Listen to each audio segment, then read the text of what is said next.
Hey guys, so today I'm doing a step-by-step tutorial of how to draw a football player, and I'm going to be going through these 10 steps here to show exactly how I draw a football player. And also, if you want to get like a shirt or a poster or a cell phone case of the image that we'll be drawing here, you can pick that up in the description below. And without any further ado, we'll get into the video. So the first step before you actually really start drawing is to do some thumbnail sketches. And I've got the image here on the right of the reference photo that I'm actually using to make this drawing. And the purpose of the thumbnails is just to sort of sketch out what the drawing is going to look like, just to get a feel for the movement, get a feel for the proportions, things like that. This is a super important phase to do some planning before you actually start drawing for real. And it's always good to do a couple of thumbnail sketches just so you get a feel for it. And as you see, the first couple of sketches that I did basically mirrored the reference image very closely. But this third one that I'm doing here, I actually deviated from the reference image a lot. You know, you can see the angle of the arms and the overall movement of the body is way more exaggerated than the actual reference photo. And this is the sketch that I actually like the best, and it's the one I actually end up going with. So it's super important to do these thumbnail sketches so you can do a little bit of planning before you actually start doing the real drawing. Now the next part is the sketching phase. This is when the drawing's for real. This is not just in a sketchbook anymore. And what I'm doing here is just really loosely roughing in the shapes of where the drawing's gonna go. That way I can kind of get it centered on the page and make sure, you know, no body parts or anything are going off the page. And just real loosely, the first thing I'm trying to do is just lay everything out so I can just make sure it all fits in there before I go in and do anything in detail.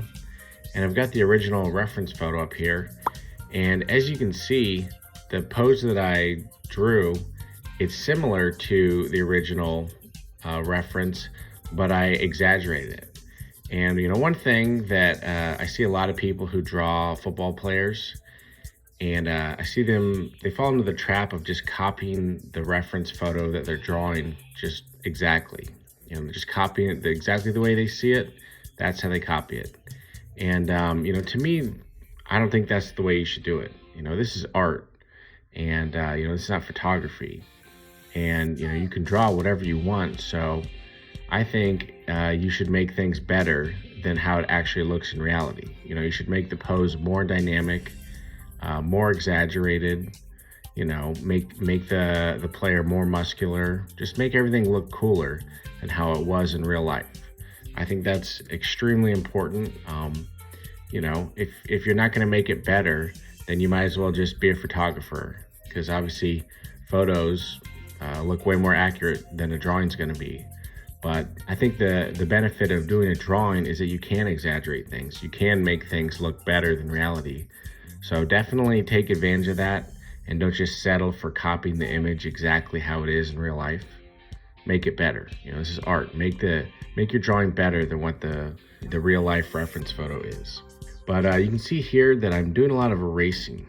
And one thing that's I think important is to not get lazy when you're doing a drawing. And it's real easy to, you know, draw a body part for the first time and just kind of think, oh well, that's where I put it, and just leave it there.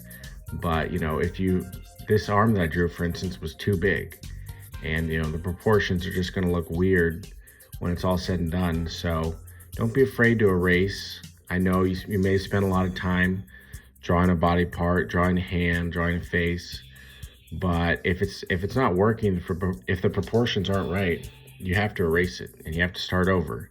And don't get lazy and just hope that don't just be lazy and be like, oh, I don't want to draw it a second time. Or don't be scared. You know, sometimes it's real easy to be scared. Think, oh, well, I drew it the first time and I kind of like the way that it turned out. Yeah, it's too big, but I'm scared if I redraw it a second time that it won't look as good. But it doesn't matter how good something looks if the proportions are way off. You know, it's just going to be an eyesore and it's not going to work very well. So don't be afraid to erase. Don't get lazy, and don't be scared. You know, it's super important. So And you can see here, after doing the rough sketch, I sort of fill in more of the details, and that's kind of the process. You know, you draw really rough at first, and then you slowly fill in more and more of the details. And you can see here the towel that I'm drawing. And this is kind of goes back to the pose, you know, of making everything more dramatic. You know, the way that the towel is flapping in the wind, it's almost like a miniature cape, like a superhero's cape. And obviously that's not how it was in real life, but like I said, this is drawing, you know, this is art. You're trying to make it better than real life. Make it more exaggerated, just make it cooler. Don't settle for just drawing exactly what you see in your reference image. And here I'm just roughing in more of the muscles. There again, you know, don't be afraid to make your drawing more muscular than the guy in real life. You know, make it cooler, make it better than real life. Don't be scared to do that, because it's going to be better. It's going to be way better than if you just copy your reference image just exactly how it is. So the third step is to do the outlines, and this is basically where you take a pen, in this case I'm using a Micron pen, and you draw the outline on top of the pencils to basically determine what the final line is going to be. And you can see here I'm using a French curve, and the purpose of the French curve, it's basically like a ruler that's slightly curved. And the purpose of that is just so you have parallel lines on the face mask. When drawing a football player, if your face mask, if the lines are if you just draw them by hand, freehand, they're going to be wobbly, they're going to be thick in some parts and thin in some parts, and it really takes away from the effect of it. It just makes your drawing not look very clean. So I definitely recommend using a French curve for that. You can pick it up on Amazon or an art store or something like that. But as you can see, I'm just going through all the areas and just outlining everything with this pen here. And the purpose of that is that, you know, you're taking your loose sketch, and with the pen, you make one final decision, like, okay, there's a bunch of lines here where the arm could be, and, you know, I just make one final decision, okay, this is what the profile of the arm is.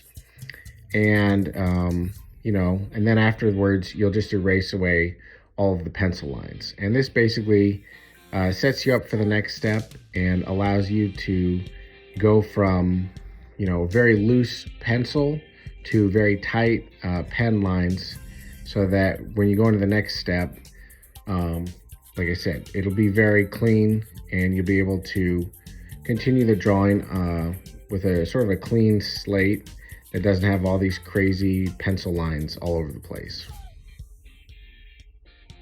The fourth step is when I add line weights. Now, basically with the style that I'm doing, I draw a lot of emphasis on thick outlines, and some people don't do that so much, but I really like that style, especially when coming to comic book styles. I think it really enhances everything. So basically the first step that I do is I outline the major areas with this really thick pen that I've got here. And this pen that I've got, it's from Zig Memory System. I just found it at Michael's. It was really nice. But I mean, you could just use one of the thicker Sharpies for something like this.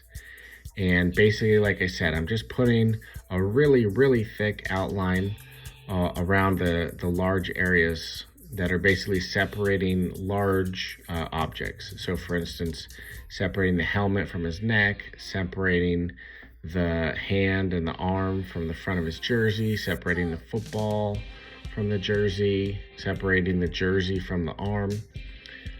So that's basically how that works. And then you can see here now the next step, after I've kind of outlined the major areas, is I'm going in and adding a few details here. And next I'm gonna take this pen that I've got. It's got a thick side and a thin side. So I'm taking the thin side to try to beef up some of the lines a little bit. With this technique that I use, where there's a lot of emphasis on outlines, you have to vary the line thicknesses. You can't have them all be thick or all be thin. Some of them have to be thick and some of the lines have to be thin in order for the effect to really look the best. So here I am taking the thin lines and, like I said, beefing them up just a little bit. Not as much as the thick lines, but definitely more than what they were, to put emphasis there. And basically this technique that I do with heavy outlines, the heavier the outline, the more emphasis there is. So you can put heavy outline, like I said, on something to separate it from the object that's behind it, or you can add a real thick outline just to make it more noticeable, to notate it, or you could also add a heavy outline if there's some sort of shadow.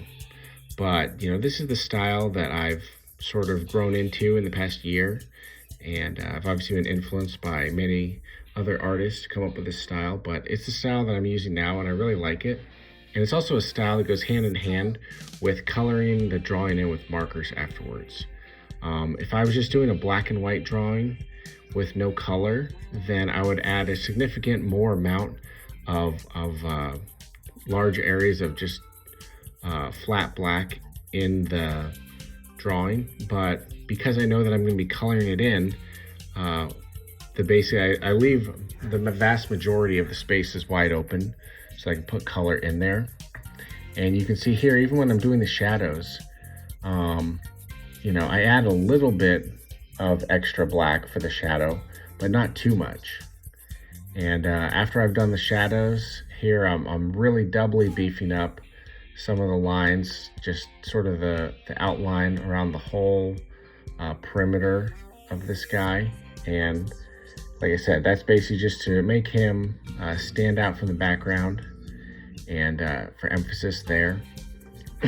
And now you can see that I'm adding a lot of large areas of shadow, basically to notate areas that would be under deep shadow. But like I said, I'm just doing a little bit of it. I'd be doing a lot more if this drawing was not going to be in color, but because I know it's going to be in color, I don't want the dark shadows to overpower the color. So I'm leaving a lot of areas wide open for color to be put there, but just doing a little bit of shadows to notate that something's in a shadow. Now the next step that I'm doing is hatching and cross hatching. And basically this is where you take a bunch of small parallel lines and you use it to sort of create gray areas, create shading on the drawing. And basically with comic book style, everything's just black and white, meaning either it's the white of the page or it's the black of the ink. There's no actual gradation, like if you're painting, like there's no grays or anything like that. So basically the purpose of hatching and cross hatching is to sort of create an optical illusion of gradation without actually having true gradation. And basically it all depends on the lines, how long are the lines, how thick are the lines, how close together are they. That sort of creates the optical illusion effect of shading. And obviously if you do a hatching is where you just have the parallel lines in one direction. Cross hatching is where you have them in one direction and then also perpendicular in the other direction. And that of course creates another gradation that's slightly darker than just hatching by itself. And basically, as you can see, I'm putting them in various spots where shading is, like for instance, under the helmet, around the neck, or under the shoulder pads, basically wherever there's shading or shadows in the picture, in the image, that's where I put hatching and cross hatching. And you can see I'm doing it around the edge as well. Basically this drawing sort of has, it's kind of gonna be, the end result's gonna be a backlit drawing. So you can see I'm not putting the hatching all the way to the edge, like on his arm. I'm putting it close to the edge, but not all the way there. And you can see, on the football where there's hatching in some areas and then cross hatching in other areas to create a slightly darker shadow. Putting the hatching lines in the folds of the jersey because, some of the folds, I have a full, just completely blacked out ink because it's really a deep fold, but other areas where it's more of a subtle fold, I just put hatching lines instead of just making it all completely dark. And, I just go throughout the whole image, just wherever there needs to be some gradation, some shadows, and wherever it just needs to be slightly darker. That's where I put the hatching. And, the more you practice, the more you get a feel for where exactly the hatching lines should go. So here's the final ink drawing before I add color, and you can see the emphasis on the thick outlines and the hatching and the cross hatching.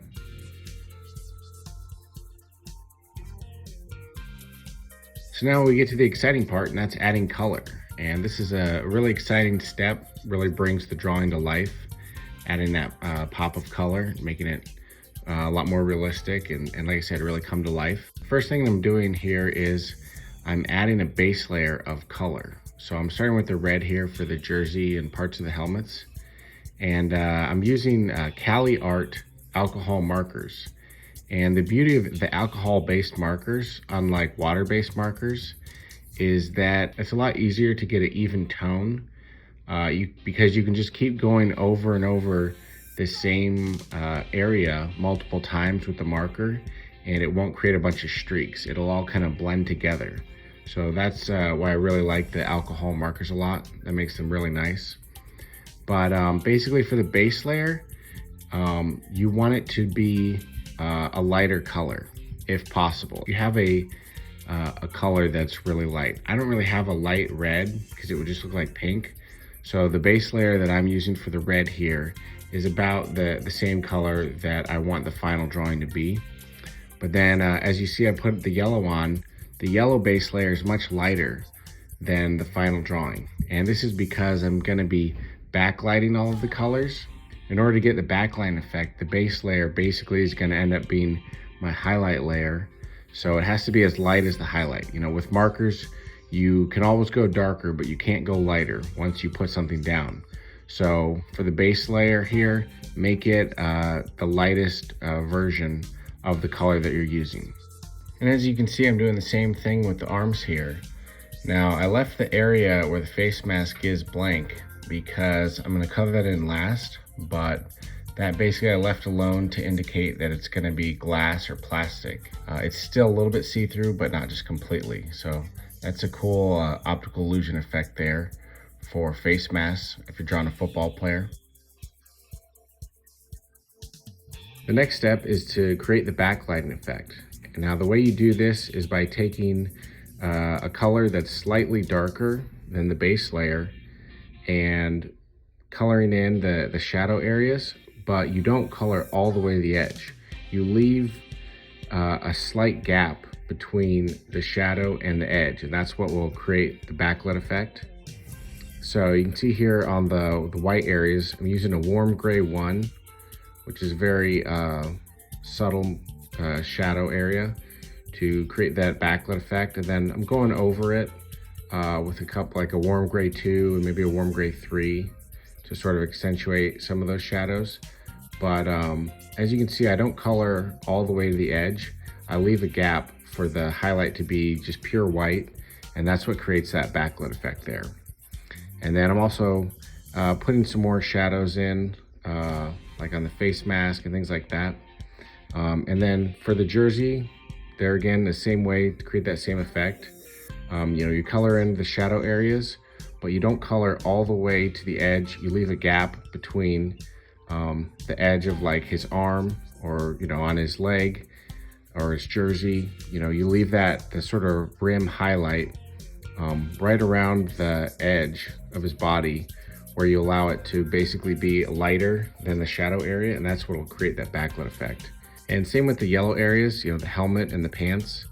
I color in the pants with the main color that's matches the gold of their pants. As I color it in, I leave that edge highlight from the original base layer. That's the highlight, so that you get that backlit effect, that sort of where the edge is much lighter and you get that rim lighting right around the edge. That's what creates the backlit effect.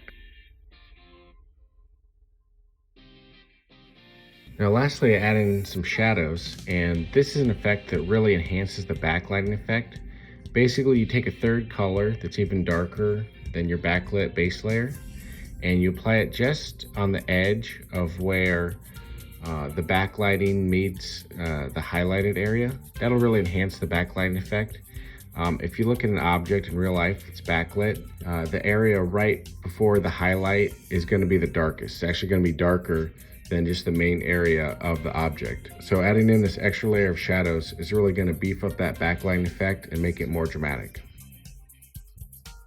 Next, I'm going to be doing some blending, and this is really something I'm only using on the arms in this particular drawing. Basically, with alcohol-based markers, you put the base layer down, and then you put the second layer of shadow over top of it, and then the areas in between the shadow and the base layer, if you take the base layer color and go over it, it actually blends the colors together. And that's one of the reasons why I prefer to use the alcohol-based markers, because there's just something you can't do with water-based markers. You can't go over the same area more than once. And then lastly here, I'm just coloring in the face mask with a couple different shades of gray. And that gives the effect that it is a plastic face mask, and that what you're seeing under the face mask is obscured by the light. And one of the last finishing touches that I do is I use a white gel pen to add in some highlights. And the main place that I'm using this here is on the face mask. Of course, in real life, the face mask reflects the lights of the stadium. So that's a good way to create that effect here with this gel pen. And then after that, we're pretty much done. So here's the final image. Let me know in the comment section what you think about how it turned out. I thought this one turned out pretty good, so I was pretty pleased with the end result. And like I said before, if you want to pick up a shirt or a cell phone case or a poster or something like that with this image on it, the link is going to be in the description below. Yeah, definitely subscribe to this channel. If you like tutorials like this, let me know in the comments if this was helpful, if this helped you learn how to draw and stuff like that. Yeah, just hit me up in the comments. Let me know what you think. Let me know if you want me to do more videos like this. And thanks again for watching, and I'll see you in the next video.